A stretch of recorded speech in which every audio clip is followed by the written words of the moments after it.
Star জলসার তোমাদের রানী সিরিয়ালের আগামী পর্বগুলোতে দেখা যাবে রানী দুনিকে নিয়ে দুর্জয়ের বাড়িতে যাচ্ছে। দুর্জয়কে সুস্থ করে তোলার দায়িত্ব এখন রানীর কাছে। তবে অনস্ক্রিনে রানী দুর্জয়ের বাড়িতে গেলেও অফ ক্যামেরায় দুনি আর অর্কপ্রভকে নিয়ে মহা ঝামেলায় রয়েছে অভিকা। বাচ্চা দেখলে অর্কপ্রভ নাকি আরও বাচ্চা হয়ে যান, এমনই অভিযোগ খোদ অভিনেত্রীর। একটু অভিযোগের সুরে অভিকা জানালেন দুনিকে কন্ট্রোল করা এবং তাকে নিয়ে শুটিং করা মহা ঝামেলার।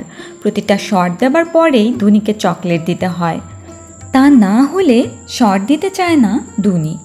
অন্যদিকে অর্কপ্রভ দুনির সাথে সাথে শিশুদের মতো আচরণ করতে থাকে। দুনির সাথে ছুটোছুটি চলতে থাকে অর্কপ্রভর। দুনি আর অর্কপ্রভকে সামলে শুটিং চালিয়ে যেতে রীতিমতো নাজেহাল অবস্থা এই নায়িকার। বিনোদনের আরও আপডেট পেতে স্টার বাংলা গল্পের সাথে থাকুন। ধন্যবাদ।